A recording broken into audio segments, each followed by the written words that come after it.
에스겔 7장 14절부터 27절 말씀까지 교독하겠습니다. 그들이 나팔을 불어 온갖 것을 준비하였을지라도 전쟁에 나갈 사람이 없나니 이는 내 진노가 그 모든 무리에게 이르렀음이라. 밖에는 칼이 있고 안에는 전염병과 기근이 있어서 밭에 있는 자는 칼에 죽을 것이요 성읍에 있는 자는 기근과 전염병에 망할 것이며 도망하는 자는 산 위로 피하여 다 각기 자기 죄악 때문에 골짜기에 비둘기들처럼 슬피 울 것이며 모든 손은 피곤하고 모든 무릎은 물과 같이 약할 것이라. 그들이 굵은 배로 허리를 묶을 것이요 두려움이 그들을 덮을 것이요 모든 얼굴에는 수치가 있고 모든 머리는 대머리가 될 것이며 그들이 그 은을 거리에 던지며 그 금을 오물같이 여기리니 이는 여호와 내가 진노를 내리는 날에 그들의 은과 금이 능히 그들을 건지지 못하며 능히 그 심령을 족하게 하거나 그 창자를 채우지 못하고 오직 죄악의 걸림돌이 됨이로다. 그들이 그 화려한 장식으로 말미암아 교만을 품었고 또 그것으로 가증한 우상과 미운 물건을 만들었은즉 내가 그것을 그들에게 오물이 되게 하여 타국인의 손에 넘겨 노력하게 하며 세상 악인에게 넘겨 그들이 약탈하여 더럽히게 하고 내가 또 내 얼굴을 그들에게서 돌이키리니 그들이 내 은밀한 처소를 더럽히고 포악한 자도 거기 들어와서 더럽히리라. 너는 쇠사슬을 만들라. 이는 피 흘리는 죄가 그 땅에 가득하고 포악이 그 성읍에 찼음이라. 내가 극히 악한 이방인들을 데려와서 그들이 그 집들을 점령하게 하고 강한 자의 교만을 그치게 하리니 그들의 성소가 더럽힘을 당하리라. 패망이 이르리니 그들이 평강을 구하여도 없을 것이라. 환난에 환난이 더하고 소문에 소문이 더할 때 그들이 선지자에게서 묵시를 구하나 헛될 것이며 제사장에게는 율법이 없어질 것이요 장로에게는 책략이 없어질 것이며 왕은 애통하고 고관은 놀람을 옷 입듯 하며 주민의 손은 떨리리라. 내가 그 행위대로 그들에게 갚고 그 죄악대로 그들을 심판하리니 내가 여호와인 줄을 그들이 알리라. 아멘. 6장과 7장은 여호와의 말씀이 내게 임하여 이르시되 이렇게 시작하는 두 편의 설교라고 보시면 됩니다. 그런데 설교의 내용은 미래에 임할 심판의 메시지입니다. 그래서 어제 우리 주일에 에스겔의 메시지를 이스라엘 백성들이 듣고 싶어하는 메시지가 아니니까 환영하지 않았을 것이다. 그래서 에스겔 선지자의 사역이 매우 힘들었을 것이다. 그런 생각을 합니다. 제가 가끔 그런 생각을 해요.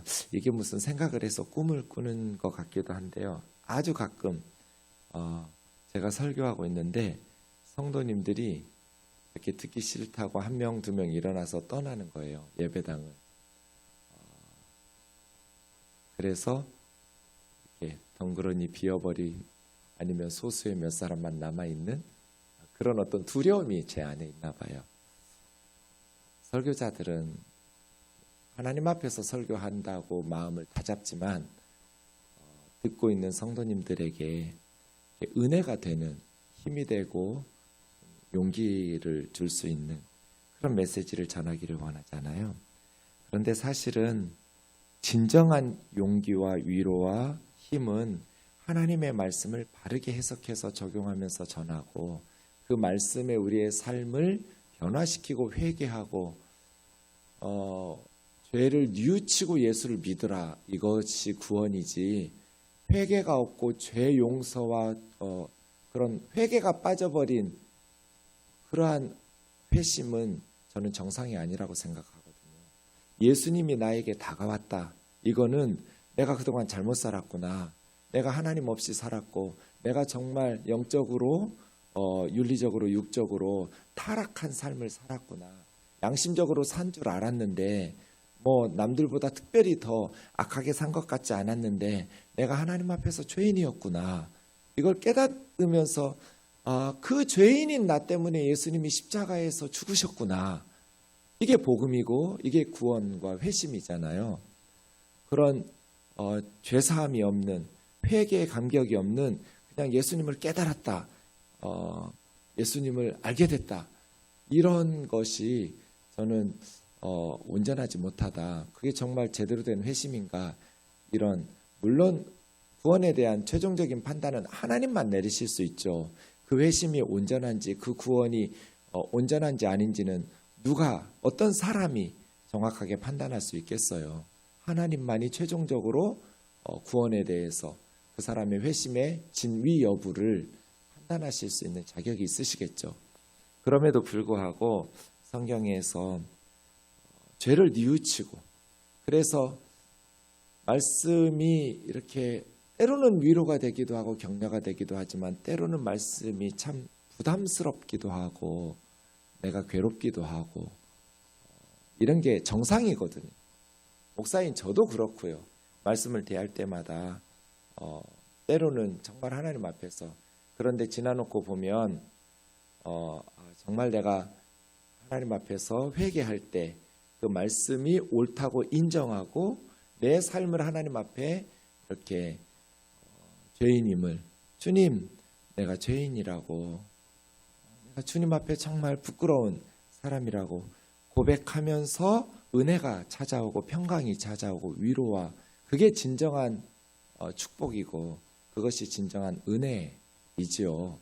여러분 잘한다고 자꾸 이렇게 칭찬하고 위로하고 죄에 대해서 외면하면서 직면하지 못하도록 회피하면서 그냥 말씀에 있지만 위로의 메시지나 격려의 메시지만 전하는 것이 저는 옳다고 생각하지 않거든요.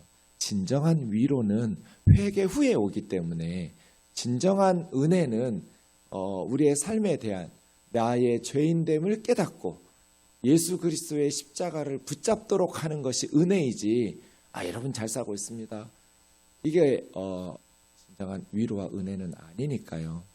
그런 면에 있어서 그럼에도 불구하고 에스겔처럼 예레미야처럼 이런 하나님의 심판의 메시지들, 6장 7장 특별히 그래요.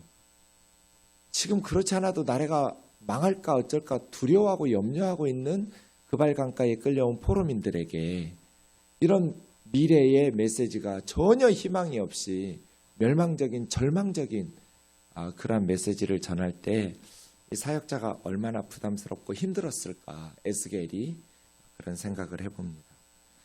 14절, 이제 두 편의 설교의 마지막 부분인데요. 오늘 본문이, 그들이 나팔을 불어 온갖 것을 준비하였을지라도, 고대에는 파수꾼들이 나팔을 불잖아요.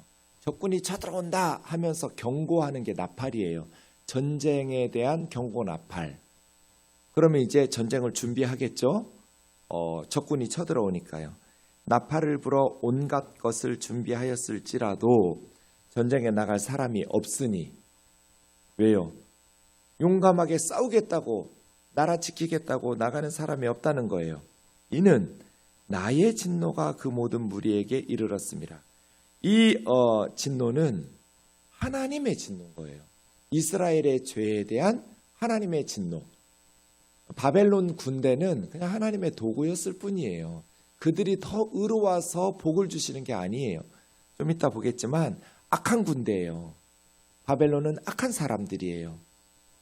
그런데 이스라엘의 죄, 하나님의 진노가 이스라엘 백성들이 적군과 맞서 싸울 용기를 좌절시켜버릴 만큼 혹독할 거라는 거예요.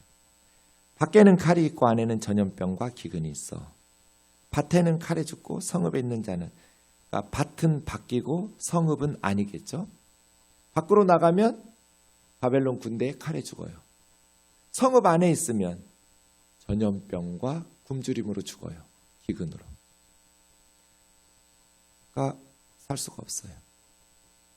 도망하는 자는 산 위로 피하며 다 각기 자기 죄 때문에 골짜기 비둘기처럼 슬피울 것이다. 비둘기가 사람들 곁에 살거나 나무에서 살아야잖아요. 근데 골짜기로 도망갔다라는 것은 그만큼 위기 상황이니까 피한 거잖아요. 이런 것처럼 사람들이 골짜기의 비둘기처럼 피하여 슬피 울게 될 것이다. 모든 손은 피곤하고 싸워야 될 손으로 절망적이니까 싸울 마음이 없어서 무기력해져 버린 거예요. 모든 무릎은 물과 같이. 그러니까 적군의 공격에 서 있을 힘도 없는 거예요. 무릎에 힘이 있어야 맞서 서서 싸울 텐데 물처럼 무릎이 녹아버렸어요. 흐물렁흐물렁. 서 있기조차도 힘들고 손은 다 무기력해지고 피곤해져서 쭉 늘어져 있으니 적군하고 싸울 수가 없는 거죠. 그들이 굵은 배로 허리를 묶을 것이요. 이제 장례식에 애도할 때 입는 옷이거든요. 국가적 위기에서 회개할 때 입거나 어쨌든 굵은 배는 슬픔과 탄식의 표현이에요. 두려움이 그들을 덮을 것이요. 두려움으로 옷을 입듯이 두려움이 그들을 덮을 것이요.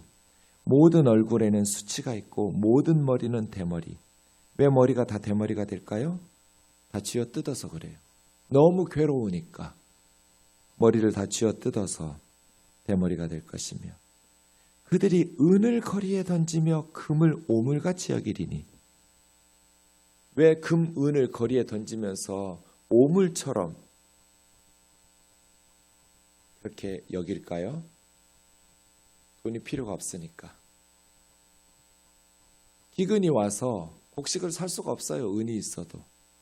은, 금이 음식과 생명을 구할 수 없는 무용지물이 되어버렸어요. 그런 절망적인 상황이 찾아올 것이다.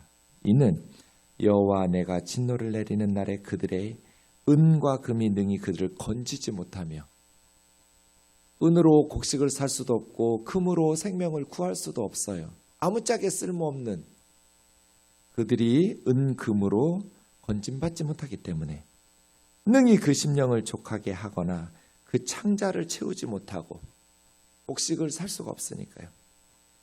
오히려 물질이 죄악의 걸림돌이 되미로다. 사실은 죄의 핵심이 돈 때문이었어요. 사람들이 왜 죄를 지어요? 돈 때문이에요. 은과 금이 죄악의 걸림돌. 은, 금 때문에 죄를 짓게 돼요. 이 돈 때문에. 그래서 두 가지를 조심해야 되는데요. 20절. 그들이 그 화려한 장식, 은과 금으로 만든 장식이죠. 교만을 품었고 또 그것으로 가증한 우상과 미운 물건을 만들었은즉. 이 두 가지예요. 물질은 사람을 교만하게 해요. 그럴 위험성이 너무 많아요. 그래서 우리가 그걸 조심해야 돼요. 물질 때문에 교만해지지 않도록. 물질이 우리를 교만하게 만들지 못하도록 주의하셔야 되고요. 두 번째는 물질, 은과 금으로 가증한 우상, 미운 물건, 우상이잖아요. 우상을 만드는 거예요. 하나님이 주신 물질로 우상 숭배하도록 하지 않게 주의하셔야 돼요. 근데 이거 참 둘 다 쉽지 않았을 것 같아요. 이스라엘 백성들이, 지금 우리도 마찬가지죠. 물질적으로 성공하게 되면 참 겸손하기가 어려워요. 그런데 제 주위에 물질적인 성공에도 불구하고 겸손하신 분들이 있어요. 그럼 어떻게 되냐면요. 그 물질로 정말 선한 일들을 해요. 물질을 도구 삼아서 하나님 앞에 쓰임받지 그것이 뭐 대단한 의미부여가 아니기 때문에 그분들에게는 하나님이 그들의 삶의 의미이시고 중요한 이슈가 되지 물질적 성공이 뭐 내 인생에 뭐 대단한 가치가 있거나 그렇게 여기지 않으시기 때문에 그 물질로 참 선한 일들을 많이 하시는. 근데 이거 참 어려운 것 같아요. 물질적인 성공이 교만하게 만들기가 쉽지. 그럼에도 불구하고 겸손하게 하나님 앞에서 낮추는 것은 쉽지 않은 것 같아요. 그리고 그 물질이 우상 숭배. 우리 시대에도 가장 센 우상은 돈이에요. 만몬이에요. 고대처럼 뭐 만들어 놓고 절하고 이런 건 별로 힘이 없어요. 현대에는. 만몬. 그런데 문제는요. 21절이에요. 그 은과 금 때문에 타국인의 손에 넘겨 노략질하게 하며, 여러분, 바벨론 군대가 예루살렘에 왜 쳐들어오겠어요? 약탈해 갈 것이 있으니까 쳐들어가겠죠. 목숨 걸고 싸워봐야 취해갈 것이 없는 나라를 뭐하러 공격하겠어요? 고생해서. 뭐하러 목숨 걸어요? 저 나라에 쳐들어가면 빼앗아 올 것이 있으니까 쳐들어가요. 그 빼앗아 올 게 뭐겠어요? 은금이거든요. 은금으로 만든 우상이거든요.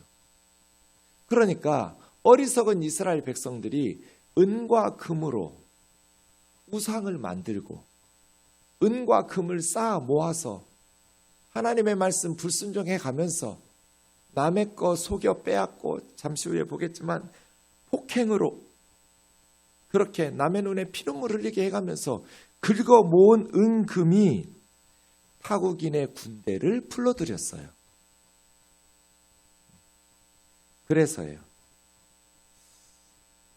영적으로 타락하니까 윤리적으로 타락하게 되고, 그래서 그 사회가 약육강식의 정글처럼, 결국은 그들이 사랑에 맞지 않던 은금이 하나님의 심판의 날, 전쟁의 날에 아무 쓸모가 없게 자기 생명을 구해주지도 못하고 양식을 구할 수도 없어서 오물처럼 여기면서 길거리에 던지는, 그런데 그 은과 금이 적군을 불러들이는 가장 중요한 원인이 되는, 그들이 약탈하여 더럽히게 하겠다. 이스라엘 사람들은 아주 신성하게 우상에게 바친 은금을 이제는 약탈당하면서 더럽히게 하고, 내가 내 얼굴을 그들에게서 돌이키리니, 하나님께서 하나님의 얼굴을 그들에게서 돌이켜요. 그들이 내 은밀한 처소, 은밀한 처소는 어디겠어요? 지성소죠. 성전의 지성소나 성소, 그 하나님의 은밀한 처소죠. 그 하나님의 성전에 들어와 바벨론의 군대가 더럽힐 것이다. 짓밟겠죠. 포악한 자도 거기 들어와 더럽히리라. 포악한 사람들이에요, 바벨론 군대는. 근데 하나님께서 그들에게서 얼굴을 돌렸어요. 하나님의 임재가 떠난 성전은 아무것도 아니에요. 하나님이 그 성전에서 얼굴을 돌리시고 하나님이 그 성전을 떠나셨는데 누가 그 성전을 지켜주시겠어요? 바벨론의 군대가 쳐들어와서 성소, 지성소 다 짓밟고 더럽히는 거죠. 쇠사슬을 만들라 포로로 끌려갈 것이니까 피 흘리는 죄가 그 땅에 가득하고 포악이 그 성읍에 찼습니다. 이 포악이 하마스거든요. 하마스, 폭력. 왜 예루살렘이 이렇게 하나님의 심판을 받는가? 하마스 때문이에요. 힘으로 약육강식, 가난한 사람들, 연약한 사람들 눈에서 피눈물 쏟게 만드는, 헌금을 안 했기 때문이 아니에요. 예배를 안 드렸기 때문이 아니에요. 포악. 못 배운 사람들, 없는 사람들 너무나 억울하게 피멍들게 했기 때문이에요. 내가 극히 악한 이방인을 데려와서, 바벨론 군대는 선에서 주신 게 아니에요. 악한 군대예요. 악한 이방인 군대. 그 집들을 점령하게 하고 강한 자의 교만을 그치게 하리니, 이스라엘의 지도자들이겠죠. 강한 자들은 왕, 귀족, 제사장, 선지자. 이스라엘의 강한 자들의 교만을 그치게 하리니 그들의 성소가 더럽힘을 당하리라.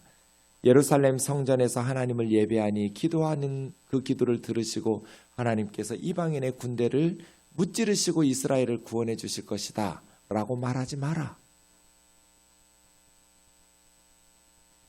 너희의 포악으로 말미암아, 너희의 하마스로 말미암아 내가 극히 악한 이방인들을 데려와서, 내가 데려온다, 너희를 짓밟게 할 것이다. 패망이 이르리니 그들이 평강 샬롬을 구하여도 없을 것이다. 거짓 선지자들의 메시지가 이 샬롬이거든요. 걱정하지 마, 하나님 지켜주실 거야. 너희가 평강을 구하여도 너희에게는 평강이 없을 것이다. 환난에 환난이 더하고 소문에 소문이 더할 때 어떤 소문이겠어요? 처참한 소문이죠. 이 도시 저 도시에서 적군에게 짓밟히고 빼앗기고 비극적인 사건의 소문들이겠죠. 환난에 환난, 소문에 소문이 더할 때 그들이 선지자에게서 묵시를 구하지만 헛될 것이며 제사장에게는 율법이 없어질 것이고 원로들인 장로들에게는 책략이 없어질 것이며 왕은 애통하고 고관은 놀람을 옷 입듯하며 주민들의 손은 떨리리라. 왜요? 내가 그 행위대로 그들에게 갚고 그 죄악대로 그들을 심판하리니 내가 여호와인 줄 그들이 알리라. 하나님을 우습게 여기면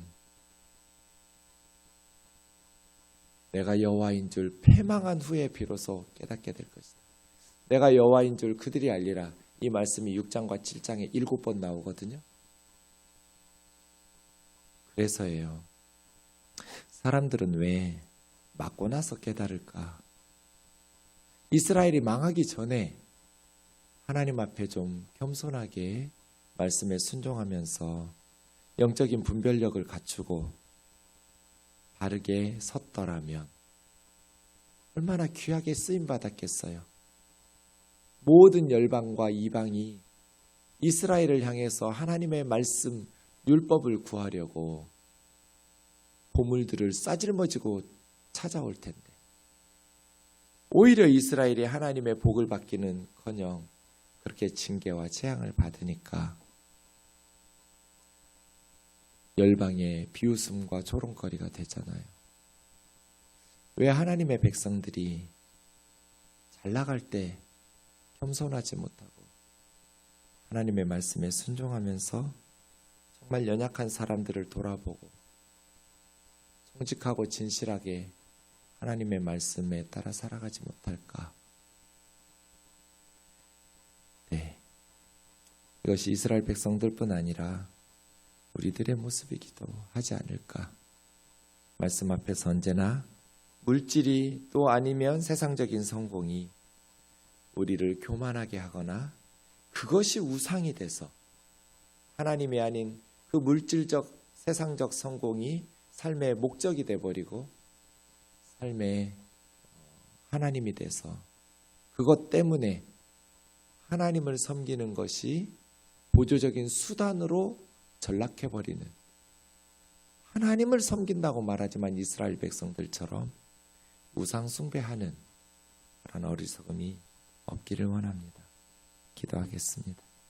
사랑하는 하나님 아버지, 이스라엘 백성들이 왜 멸망했는지 우리에게 반면교사가 되어 한국교회가 그 멸망의 길을 따라가지 아니하고 하나님의 말씀의 경고하심을 따라서 참된 위로와 참된 축복이 무엇인지를 깨닫고 성령의 깨우치심 힘입어서 선악을 분별하고 하나님의 말씀 앞에서 하나님의 뜻을 온전히 찾아 하나님 앞에 바르게 나아갈 수 있도록 하나님께서 우리에게 베푸신 이 물질적인 축복과 이 발전하는 세상적인 성공이 오히려 우리를 교만하게 하거나 그것을 우상으로 따르고 섬기게 하는 올무와 걸림돌이 되지 않도록 주님 우리의 삶, 우리의 신앙을 인도하여 주옵소서. 예수님의 거룩하신 이름으로 기도하옵나이다. 아멘.